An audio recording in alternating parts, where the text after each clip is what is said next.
जय श्री राम भक्तों। आज मैं आपको पद्म पुराण के अनुसार सती सभ्या की कथा सुनाऊंगा। आप लोग ध्यान पूर्वक सुनिए। नरोत्तम ने पूछा कि नाथ, पतिव्रता स्त्री मेरे बीते हुए वृत्तांत को कैसे जानती है, उसका प्रभाव कैसा है, यह सब बताने की कृपा करें। श्री भगवान ने बोला, वत्स, मैं यह बात तुम्हें पहले बता चुका हूँ, किंतु फिर यदि सुनने की कौतूहल हो रहा है तो सुनो। तुम्हारे मन में जो कुछ प्रश्न है उसका उत्तर दे रहा हूँ। जो स्त्री पतिव्रता होती है, पति को प्राणों के समान समझती है और सदा पति के हित के साधन में संलग्न रहती है, वह देवता और ब्रह्मवादी मुनियों की भी पूर्ण होती है। जो नारी एक ही पुरुष की सेवा स्वीकार करती है, दूसरों की ओर दृष्टि भी नहीं डालती, वह संसार में परम पूजनीय मानी जाती है। तात, प्राचीन काल की बात है। मध्य देश में एक अत्यंत शोभायमान नगरी थी। उसमें एक पतिव्रता ब्राह्मणी रहती थी। उसका नाम था सभ्या। उसका पति पूर्व जन्म के पाप से कोढ़ी हो गया था। उसके शरीर में अनेकों घाव हो गए थे जो बराबर बहते रहते थे। सभ्या अपने ऐसे पति की सेवा में सदा संलग्न रहती थी। पति के मन में जो जो इच्छा होती उसे वह अपनी शक्ति के अनुसार अवश्य पूर्ण करती थी। प्रतिदिन देवताओं की भांति स्वामी की पूजा और दोष बुद्धि त्याग कर उसके प्रति विशेष स्नेह रखती थी। एक दिन उसके पति ने सड़क से जाती हुई एक परम सुंदरी वेश्या को देखा। उस पर दृष्टि पड़ते ही वह अत्यंत मोह के वशीभूत हो गया। उसको उसकी चेतना पर काम देव ने पूरा अधिकार कर लिया। वह दीर्घ काल तक लंबी सांस खींचता रहा और अंत में बहुत उदास हो गया।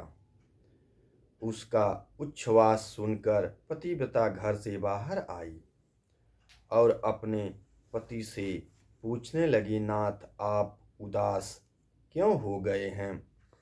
आपने लंबी सांस कैसे खींची? प्रभु, आपको जो प्रिय हो वह कार्य मुझे बताइए। वह करने योग्य हो या न हो, मैं आपको प्रिय कार्य को अवश्य पूर्ण करूंगी। एकमात्र आप ही मेरे गुरु हैं, प्रियतम हैं। पत्नी के इस प्रकार पूछने पर उसके पति ने कहा, प्रिय, उस कार्य को न तुम ही पूर्ण कर सकती हो और न मैं ही, अतः व्यर्थ बात करनी उचित नहीं है।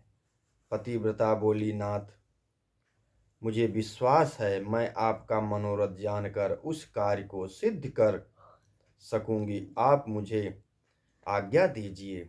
जिस किसी उपाय से हो सके मुझे आपका कार्य सिद्ध करना है। यदि आपके दुष्कर कार्य की मैं यत्न करके पूर्ण कर सकूं तो इस लोक और परलोक में भी मेरा परम कल्याण होगा। कोढ़ी ने कहा, साध्वी, अभी अभी इस मार्ग से एक परम सुंदरी वेश्या जा रही थी। उसका शरीर सब ओर से मनोरम था। उसे देखकर मेरा हृदय काम अग्नि से दग्न हो रहा है। यदि तुम्हारी कृपा से मैं उस नव यौवन को प्राप्त कर सकूं तो मेरा जन्म सफल हो जाएगा। देवी, तुम उसे मिलाकर मेरा हित धान करो। पति की कही हुई बात सुनकर पतिव्रता बोली, प्रभु, आप इस समय धैर्य रखिए, मैं यथाशक्ति आपका कार्य सिद्ध करूंगी। यह कहकर पतिव्रता ने मन ही मन कुछ विचार किया और रात्रि के अंतिम भाग उषा काल में उठकर वह गोबर और झाड़ू ले तुरंत ही चल दी। जाते समय उसने मन में बड़ी प्रसन्नता थी। वेश्या के घर पहुंचकर उसने उसके आंगन और गली कूचे को झाड़ू लगाई तथा गोबर से लीप पोत कर लोगों की दृष्टि पड़ने के भय से वह शीघ्रतापूर्वक अपने घर लौट आई। इस प्रकार लगाकर 3 दिनों तक पतिव्रता ने वेश्या के घर में झाड़ू देने और लीपने का काम किया। उधर वह वेश्या अपने दास दासियों से पूछने लगी, आज आंगन की इतनी बढ़िया सफाई किसने की है? सेवकों ने परस्पर विचार करके वेश्या से कहा, भद्रे, घर की सफाई का यह काम हम लोगों ने तो नहीं किया है। यह सुनकर वेश्या को बड़ा विस्मय हुआ। उसने बहुत देर तक इसके विषय में विचार किया और रात्रि बीतने पर ज्यों ही वह उठी तो उसकी दृष्टि उस पतिव्रता ब्राह्मणी पर पड़ी। वह पुनः टहल बजाने के लिए आई थी। उस परम साध्वी पतिव्रता ब्राह्मणी को देखकर, हाय हाय, आप यह क्या करती हैं? क्षमा कीजिए, रहने दीजिए। यह कहती हुई वेश्या ने उसके पैर पकड़ लिए और पुनः कहा, पतिव्रते, आप मेरी आयु, शरीर, संपत्ति, यश तथा कीर्ति, इन सब को विनाश करने के लिए ऐसी चेष्टा कर रही हैं। साध्वी, आप जो जो वस्तु मांगे उसे निश्चय दूंगी। यह बात मैं दृढ़ निश्चय के साथ कह रही हूँ। स्वर्ण, रत्न, मणि, वस्त्र तथा और भी जिस किसी वस्तु की आपको आपके मन में अभिलाषा है उसे मांगिए। तब वह पतिव्रता ने उस वेश्या से कहा, मुझे धन की आवश्यकता नहीं है। तुम्ही से कुछ काम यदि करो तो उसे बताऊं। उस कार्य की सिद्धि होने पर ही मेरे हृदय में संतोष होगा और तभी मैं यह समझूंगी कि तुमने इस समय मेरा सारा मनोरथ पूर्ण कर दिया। वेश्या बोली, पतिव्रते, आप जल्दी बताइए, मैं सच सच कहती हूँ, आपका अभिष्ट कार्य अवश्य करूँगी। माता जी, आप तुरंत ही अपनी आवश्यकता बताइए और मेरी रक्षा करें। पतिव्रता ने लजाते लजाते वह कार्य जो उसके पति को श्रेष्ठ एवं प्रिय जान पड़ता था कह सुनाया। उसे सुनकर वेश्या एक क्षण तक अपने कर्तव्य और उसके पति की पीड़ा पर कुछ विचार करती रही।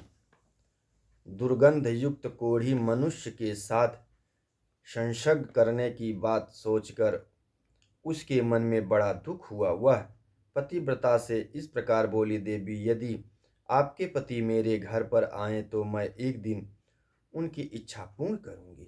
पतिव्रता ने कहा, सुंदरी, मैं आज ही रात में अपने पति को लेकर तुम्हारे घर में आऊंगी और सब वे अपनी अभिष्ट वस्तु का उपयोग करके संतुष्ट हो जाएंगे। तब पुनः उनको अपने घर ले जाऊंगी। वेश्या बोली, महाभागो, आप शीघ्र ही अपने घर को पधारे। तुम्हारे पति आज आधी रात के समय मेरे महल में आए। यह सुनकर वह पतिव्रता स्त्री अपने घर चली आई। वहां पहुंचकर उसने पति से निवेदन किया, प्रभु, आपका कार्य सफल हो गया है। आज ही रात में आपको उसके घर जाना है। कोढ़ी ब्राह्मण बोला, देवी, मैं कैसे उसके घर जाऊंगा? मुझसे तो चला नहीं जाता, फिर किस प्रकार वह कार्य सिद्ध होगा? पतिव्रता बोली, प्राणनाथ, मैं आपको अपनी पीठ पर बैठाकर उसके घर पहुंचाऊंगी और आपका मनोरथ सिद्ध हो जाने पर फिर उसी मार्ग से लौट ले आऊंगी। ब्राह्मण ने कहा, कल्याणी, तुम्हारी करने से ही मेरा सब कार्य सिद्ध होगा। इस समय तुमने जो काम किया है वह दूसरी स्त्रियों के लिए दुष्कर है। श्री भगवान कहते हैं कि नगर में किसी धनी के घर से चोरों ने बहुत सा धन चुरा लिया। यह बात जब राजा के कानों में पड़ी तब उन्होंने रात में घूमने वाले समस्त गुप्तचरों को बुलाया और कुपित होकर कहा कि यदि तुम्हें जीवित रहने की इच्छा है तो आज चोरों को पकड़कर मेरे हवाले करो। राजा की यह आज्ञा पाकर सभी गुप्तचर व्याकुल हो उठे और चोर को पकड़ने की इच्छा से चल दिए।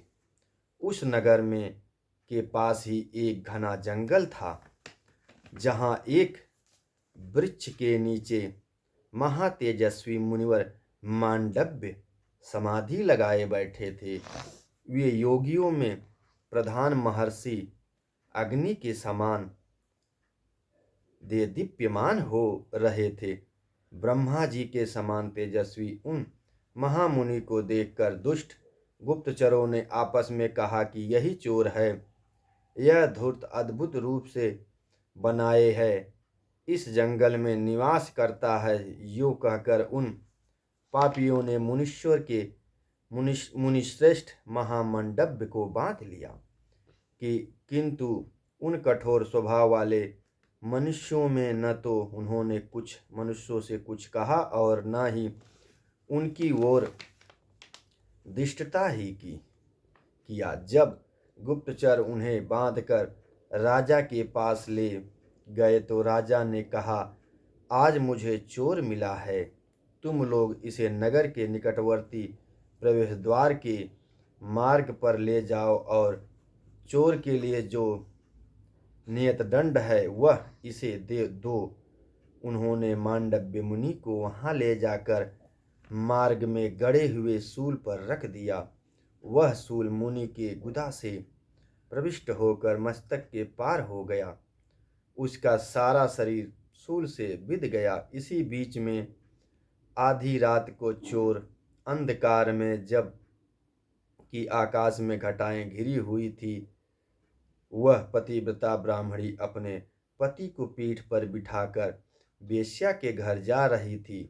वह मुनि के निकट से होकर निकली, अतः उस कोढ़ी का शरीर मांडव्य मुनि के शरीर से छू गया। कोढ़ी के संसर्ग से उनकी समाधि भंग हो गई। वे कुपित होकर बोले, जिसने इस समय मुझे गाढ़ वेदना का अनुभव कराने वाला कष्टमय अवस्था में पहुंचा दिया, वह सूर्योदय होते होते भस्म हो जाए। मांडव्य के इतना कहते ही वह कोढ़ी पृथ्वी पर गिर पड़ा। तब पतिव्रता ने कहा, आज से 3 दिनों तक सूर्य का उदय ही ना हो। यो कहकर वह अपने पति को घर ले आई और एक सुंदर शैया पर सुला स्वयं ही उसे थाम कर बैठी रही। उधर मुनिश्रेष्ठ मांडव्य उस कोढ़ी को साप दे अपने अभिष्ट स्थान को चले गए। संसार में 3 दिनों तक समय तक सूर्य का उदय होना रुक गया। सदाचार प्राणियों सहित संपूर्ण लोकों की व्यथित हो गए उठी। यह देख समस्त देवता इंद्र को आगे करके ब्रह्मा जी के पास गए और सूर्योदय न होने का समाचार निवेदन करते हुए बोले, भगवान, सूर्य के उदय न होने का क्या कारण है, वह हमारी समझ में नहीं आता है। इस समय आप जो उचित हो करें। उनकी बात सुनकर ब्रह्मा जी ने पतिव्रता ब्राह्मणी और मांडव्य मुनि का सारा वृत्तांत कह सुनाया। तदनंतर देवता विमानों पर आरूढ़ हो प्रजापति को आगे करके शीघ्र ही पृथ्वी पर उस कोढ़ी ब्राह्मण के घर के पास गए। उनके विमानों की कांति तथा मुनि के तेज से पतिव्रता घर के भीतर सैकड़ों सूर्यों का सा प्रकाश छा गया। समय हंस के समान तेजस्वी विमानों द्वारा आए हुए देवताओं को पतिव्रता ने देखा। वह अपने पति के समीप लेटी हुई थी। ब्रह्मा जी ने उसे संबोधित करते हुए कहा, माता, संपूर्ण देवताओं, ब्राह्मणों और गौ आदि प्राणियों की जिससे मृत्यु होने की संभावना है, ऐसा कार्य तुम्हें क्यों करना पसंद आया? सूर्योदय के विरुद्ध जो तुम्हारा क्रोध है, सूर्य के विरुद्ध जो तुम्हारा क्रोध है, उसे त्याग दो।